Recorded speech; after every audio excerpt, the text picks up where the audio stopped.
Are you ready, Monarch fans? It's time for the Old Dominion Football Show with Bruce Rader and Coach Bobby Wilder, sponsored by Town Bank. After over a month of grueling summer practices, one thing all college football coaches have in common: they have no idea how their team will react come that first game. It is an annual week of upsets, head-scratching, and wondering what happens next. So, what's next for the Monarchs? Let's find out. The Old Dominion Football Show starts now. I'm Bruce Rader, along with Coach Bobby Wilder. Welcome to another season of the Old Dominion Football Show, coming off an opening week loss at Liberty. Coach, it was close until the last 20 minutes. Then, what happened? Yeah, they jumped us in the fourth quarter, Bruce. Give them a lot of credit. Liberty played great, and we played poorly. We played poorly throughout the game. From the start, they jumped on us. Then we battled back. We had a stretch there for about 2.5 quarters where it's a 14-10 ball game. We're close, but we just did not finish the way we needed to. We give them a lot of credit. That's one of the best atmospheres I've ever coached in. That was as good as East Carolina in 2013, and they had 50,000 people. And I thought it was good as the first half last year at Virginia Tech. They were right on top of you. They're loud, and they were amped up for this game, Bruce. How much of what went wrong last week is able to be fixed by you and the coaches this week? Oh, it can all be fixed, Bruce. There are just so many things that are, you start with what you need to do in the classroom and what you're teaching in the playbook and what you're teaching with video and when you get on the grease board. And then you take it out on the field, Bruce, with the players in terms of assignment and technique, what we're doing. And there's so much of what you see on the video is easily correctable. I've always felt as a coach, you make your biggest improvements if you teach right and your players are willing to learn from week 1 to week 2. And are they learning? Are they taking it in? Have they forgotten about Saturday? Oh, they certainly haven't forgotten about it. Nobody has. They were shook, as was everybody, with the final result. But this has been a good, solid week of practice.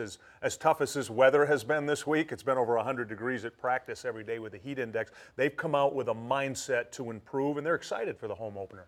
Now, Coach, in this age of instant gratification, let us not forget that a year ago today, quarterback Stephen Williams was a 17-year-old quarterback who had never played in a college football game. How has he been so far this week? He's been really good. He's had another solid week of practice. What happened with him Saturday night, Bruce, is we could never get him in a rhythm. Think about this. Liberty goes down, scores right away. We go our first drive 3 and out with 3 run plays, so he hasn't thrown the ball yet. We run a fake punt. We don't execute it. They score again. So before he's even thrown a pass, he's only played 3 plays in the game, we're down 14-0. He was a little anxious. I don't think he was nervous at all. His presentation was good. I can always tell with a quarterback when they're a little too hyped up, the balls are a little bit overthrown. And he had 3 touchdown passes that we just missed Saturday night. The one to Duhart that got overturned by replay. Another one to Duhart that would have put us up 17-14. Dive he just missed. We settled him down in the end of the second quarter. We brought LaRousse in. And then at halftime, he came out in the third quarter, Bruce. He was 7 for 10 for 80 yards. Played a perfect third quarter. All right. The good thing about college football, you get back on the horse 7 days later. Florida International comes calling. There is a very big difference about playing on the road and playing in front of your own fans, especially your home opener. Yeah, and this is our 10th season, historic season. Bruce, we're 44-16 all-time at home. We've won 73% of our games. It's not only the home opener, it's also the Conference USA opener. So this game has even more magnitude in the fact that it's not a non-conference game. It's a league game. So we're going to need our 12 Monarchs to be loud, proud, excitable, have an impact like they've done in the past, Bruce, not only on our team emotionally, but how they affect the visiting team. Now, it was a rough weekend for a lot of Conference USA football teams. Western Kentucky, Florida Atlantic, Middle Tennessee, and your opponent this week, Florida International, all opened the season on the losing end, and everybody wants to get that first win. Absolutely, and to your point about a lot of those teams, just about everybody opened on the road. So 2 things happen, Bruce. You don't have any scrimmages, so you're playing your first game. When you go on the road, if you're playing a quality an opponent and you're playing in an environment, because you also can't simulate environment in preseason practice. And every one of those teams that went on the road and lost played in an environment against a good opponent. But now getting back to your point, boy, you go into week 2, you've got that bad taste from week 1, you definitely want to get on the winning side. All right, Coach, still to come. We will once again this season go to the mailbag. Coach Wilder answers your questions from the Coach's Corner, and he very well may be the first Monarch player ever to be selected in the NFL draft. But before that, O'Shane Zimenez enters the 1-minute drill for his final time in his incredible college career. That's next on the Old Dominion Football Show.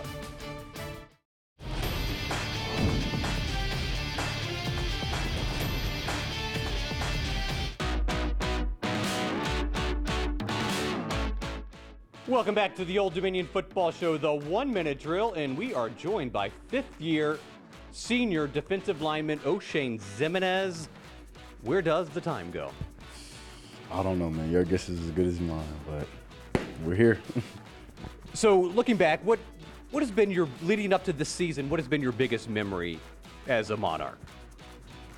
I'll say definitely my first day on campus, seeing Rashad Cowher and thinking I'm never going to play here.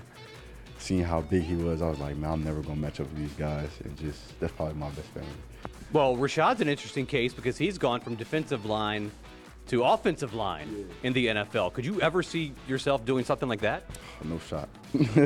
No shot at all. I just don't think I have the length or the size to do that. But what's your major? business finance. So, life after football for O'Shane Zimenez, whenever that may be, following an NFL career, what are you looking to do with your degree?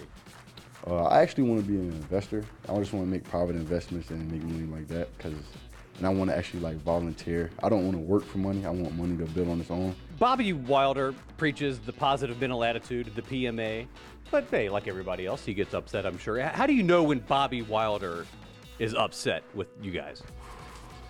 It's all in the tone of his voice. When he comes in, he always hit us with "Good morning, gentlemen," and the way he says that, you can tell if he's upset or not. And it's just a feeling you get. You get the chills. You get all scared. He's gonna tell you to stand up or something. You just know when he's upset. He can't hide it at all. It's always in his voice. Hey, time is up on the 1 minute drill. O'Shane Zimenez, a fifth-year senior. This is his swan song with the Monarchs. Say goodbye to the Monarch Nation. See you, Monarch Nation.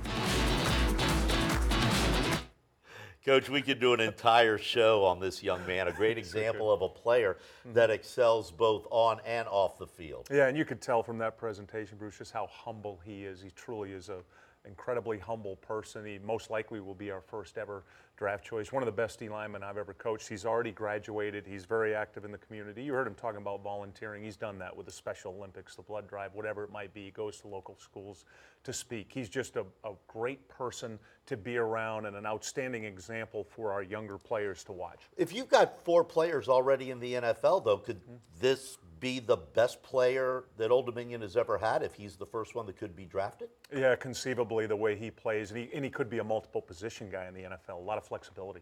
All right. Thanks, Coach. We'll be right back. Time now for the Coach's Corner. Send in your questions to Bruce.Rader at WAVY.com. All right, Coach. This question is from Ernest in Chesapeake. How proud does it make you feel to have 4 former players on NFL rosters? It's an incredible feeling. I'm glad Ernest brought that up, not only for myself, Bruce, but all of our current players, because these guys come back. For example, Rick Lovato plays Thursday night. He's got a game this Thursday night. He'll be at our game on Saturday. He'll be there. He'll be on the sideline. He'll be with the players. He came in last spring and gave a presentation to our team about what it was like to win a Super Bowl. So there's a connection between our former players and our current players. And it has to make you proud. All right, Coach, let's talk about Coach Butch Davis and his Florida International Panthers. They lost to Indiana from the Big Ten by 10, but they won the second half 14-10. Yeah, this is a good football team, Bruce. They were 8-5 last year, a team that we beat 37-30 at Florida International last year. They're a good, solid football team. Butch is starting to get them to be the style of team he wants. Big, physical. They've got excellent running backs. They're playing 2 quarterbacks right now, so that'll be a little bit different, trying to figure out both kids. Neither one have played much football because they had an NFL quarterback last year. So good football team, well coached.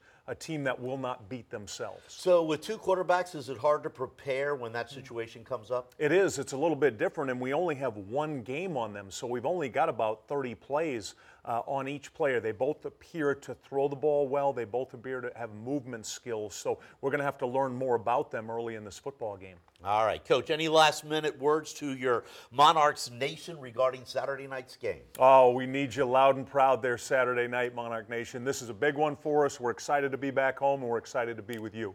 All right, it's the home opener. Home opener. And under the lights, Old Dominion against FIU.